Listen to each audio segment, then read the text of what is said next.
ஏழைகளுக்கு பணக்கார வியாதி வந்தால் பாவம் என்ன செய்வார்கள்? இருக்கிற வரை இருந்துவிட்டு எல்லை மீறினால் இழக்க தயாராக வேண்டியதுதான் சமயத்தில் உயிரையும். ஏழைக்கு வழி வந்தால் எங்கே செல்வான்? அரசாங்க ஆஸ்பத்திரிக்கு தானே. அடுத்தவன் எங்கேயோ போகிறான். அரசாங்கத்தை நடத்துபவரே அரசு ஆஸ்பத்திரிக்கு செல்லாமல் அடுத்த ஆஸ்பத்திரிக்கு செல்கிறார் என்றால் அங்கு வசதிகள் இல்லை என்பதுதானே அர்த்தம். இப்போதாவது எங்களின் வழிகளை உணருங்கள். வாழவே முடியாதவர்களை பற்றி இங்கே யாரும் கவலை கொள்வதில்லை.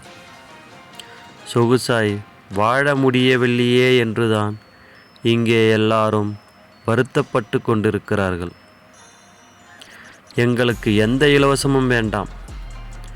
ஏழைகளுக்கு இலவச மருத்துவம் கொடுங்கள் போதும். இலவச படிப்பு கூட வேண்டாம்.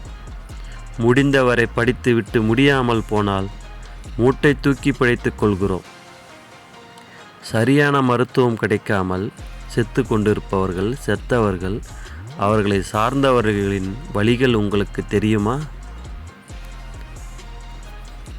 3 சக்கர வண்டி கொடுத்தால் முடிந்து போனது உங்கள் கடமை. ஏழைக்கு உயிர்கொல்லி நோய் வந்தால் இறக்க தயாராகிவிட வேண்டியதுதானா?